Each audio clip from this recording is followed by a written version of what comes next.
Now, normally, we would start with the words of wisdom by myself, or Chuck even jumped in the fray last week, or we'd start talking football or wrestling, but it's the Christmas season, and I'm a giving guy. So I wanted to give you a present, buddy. Well, thank you. So here's this present. So go ahead and open that. I didn't get you anything. That's I didn't okay. know it was present day. I didn't expect you to. This is a surprise. I need Just to think set you could down be- my microphone. Here, I'll hold it for you. I'll hold it here so people can hear you. I'll hold it here so people can hear you are actually unwrapping. This is not fake. He has no clue what this is.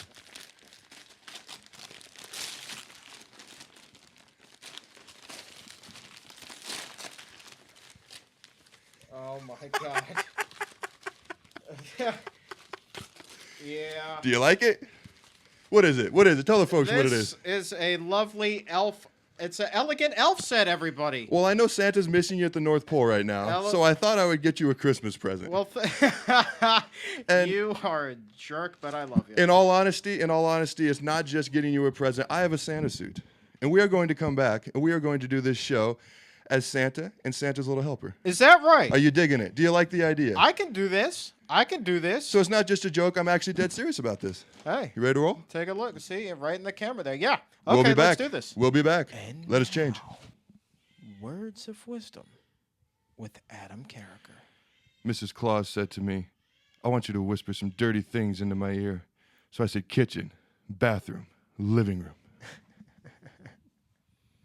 And on that seasonal note, we welcome you inside Fourth and Pain, the only pro wrestling show to be hosted by an NFL player, I guess, and a weight loss champion, I guess. He's Redskins defensive end Adam Carriker, Ho, ho, ho. I guess, and I'm former wrestling announcer turned weight loss champion, elf extraordinaire, Chuck Carroll, and this is a very special edition of Merry Christmas. Fourth and Pain. Welcome aboard. Be sure to follow us on Twitter at Fourth and Pain, like us on Facebook, and whatever else you do, grab a candy cane. Join us each and every weekday, high noon Eastern on fourthandpain.com. New shows, and as always, low calorie, high energy. We will burn off those Christmas calories, as a matter of fact. Absolutely. Ho, ho, ho, Merry Christmas. And it was a Merry Christmas. Christmas hath come early for the Washington Redskins, who now find themselves atop the NFC East. A glorious 38-24 victory over the Cleveland Browns. Something of that nature, I do believe, my elf. I don't. I do believe. But Kirk Cousins comes in. RG3 wasn't able to go. Kirk Cousins comes in, throws for over 300 yards. Just a miraculous effort after that slow start. Washington Redskins run the ball, pass the ball through the air, have little trouble downing the Cleveland Browns. And by virtue of the big shellacking that the Atlanta Falcons handed down against the New York Giants, the Washington Redskins find themselves atop the NFC East. Well, first of all, this is our first down segment of the week. You forgot to mention that. Second of all, I'm sweating like Tony Romo on a fourth down inside this suit here.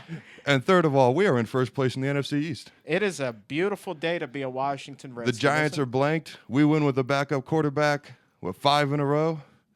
It's going to be a good Christmas, folks. You know, here's the thing. I'm out on a date Saturday night, and What? a text alert comes across that Robert Griffin III has officially been benched against benched. Well, he will not play. Not benched, just protected. Protected. Okay, Not you say it your way, I'll say it mine. Do you He's mean not date is in the going- 15th of December? Exactly. So, happy birthday, Mom. And so, anyway, Robert Griffin III, he's out. Enter Kirk Cousins. He gets his first start. And all of a sudden, you know, all of this optimism that had been surrounding Robert Griffin III during the week, would he or wouldn't he be able to play? He seemed pretty jovial on Wednesday addressing reporters. They got the opportunity to watch him throw some passes. Saw him jog out onto the field again on Thursday. Everything looks on the up and up. And then lo and behold, nope, he's not playing.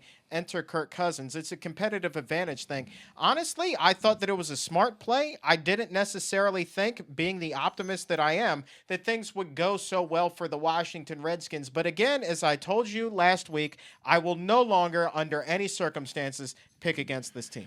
Well, you never know. I did not know what to expect coming into this game. You know, the Cleveland Browns, they've been struggling, but then they've won 3 games in a row as of late, so you didn't know how they were going to come out. And then Kirk has played sparingly against Atlanta, then again a couple of weeks ago getting the win at the end of the game and against the Ravens. And I just don't know how it was going to go.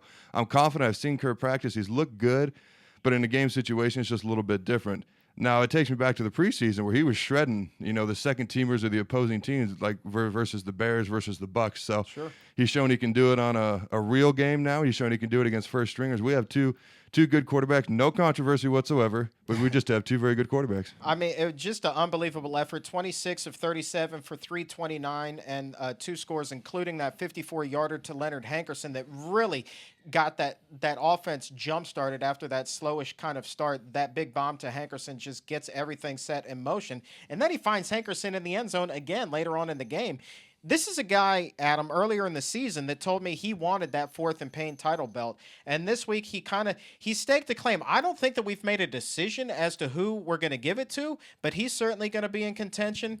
Alfred Morris, a couple of scores, certainly going to be in contention. Although, Alfred, buddy, you can't see me. We're done with the Little League stuff. That's a great story, but come on. It's a tribute to one of his charity that he works with, man. It's a great You can't story. hate on that. I'm selfish. You can't hate on that. We got plenty of guys. We got Alfred Morris. We got Leonard Hankerson. I mean, even Pierre had some big plays, no touchdowns. Obviously, Kirk is in the deal. I had fans tweet me. One guy said Leonard Fletcher, billion starts in a row. A lot of people actually said the coaching staff. Yeah. How in the world would we give the belt to Mike? I don't see that happening. Maybe I can swing it. We'll see how important I am around this place. How much magic does Santa really have? Exactly. Ho, ho, ho. He might get coals in his stocking if he doesn't let me do it. If we choose him, we will see. We're in first place in the NFC East. And even if we weren't, we'd be a wild card team. Well, here's another. So we've got 2 slots of the playoffs sewn up right now. Right now. But before we start diving into the playoff picture, let's take a look at another contender over on the defensive side of things. Rob Jackson, Adam, just played himself a dandy of a game. Absolutely. 4 tackles, a sack, a forced fumble, and a couple of passes defense, not to mention the interception. This guy played lights out, undeniable defensive MVP against the Cleveland Browns. I mean, what have you seen out of this cat this season? Since I've gotten here 3 years ago, he has shown an ability to rush the passer, and he has shown an ability to, against our first number 1 guys in practice, our first offense, to beat those guys and to win. And he's getting his opportunity with Rack being out right now to show what he can do and do it on every down, every game basis. So when Rack comes back next year, I mean, we're going to have Rack, we're going to have Kerrigan and Rob swinging either way. So it's just more to our arsenal, to be honest with you. Your defense is going to be unbelievable next year. Pierre Garcon, another contender here. He's got himself half a dozen catches for 65 yards, including that 17 long. And here's the thing that really struck me as I'm watching the game on Sunday. This is a cat, regardless of who's under center, he has really stepped up and taken over that premier receiver role for the Redskins. It doesn't matter whether it's Robert Griffin III. It doesn't matter whether it's Kirk Cousins. What matters is Pierre Garcon is going to be on the receiving end as the Redskins' go-to guy. Well, in the beginning part of the year when we were having the struggles, I kept saying, wait till we get Pierre back. That'll be a huge difference maker. And one person tweeted to me, no, Santa Claus is not a prophet. All I simply said was don't throw in the towel. We're now today I'm tweeting we're playoff bound. I'm not a prophet. It's just I can see the future. And lastly, before we put the cap on this game and we start looking elsewhere, Evan Royster gets involved in the offense. Good to see his name called a couple times. He gets his first touchdown since Week 9 against the Carolina Panthers, his second of the season. So congratulations, Evan Royster. I mean, just a great all-around team effort, Adam. I mean, a really solid team effort. And that mirrors what we've seen in the weeks past. That patterns exactly what's been going on throughout the course of this now 5-game winning streak. Well, when I tweeted at the end of the game, that's what a playoff team looks like. What I meant by that was it doesn't matter who's in the game. When the Packers won the Super Bowl a couple years ago, they had 15 guys on IR. That's right. Robert goes down, Kirk steps up. Rack goes down, Rob Jackson steps up. I go down, Jarvis steps up. Doug Worthington's getting a lot of playing time now. It's just that next man up mentality, and that's what a playoff team looks like and does. I mean, just a phenomenal effort. And then the Washington Redskins get a little bit of help courtesy of the Atlanta Falcons, as we discussed earlier. They put the absolute screws to the New York Giants. I mean, this is a beatdown the likes of which we haven't seen in quite some time. New York travels south to Atlanta, gets shut out 34-0. Can't be feeling good about anything. Doesn't necessarily get any easier next week. Yes, they're going to be down in Baltimore. Baltimore's a little bit reeling. But if you ask me, Adam, I think that this is obviously right now it's Washington's division to lose.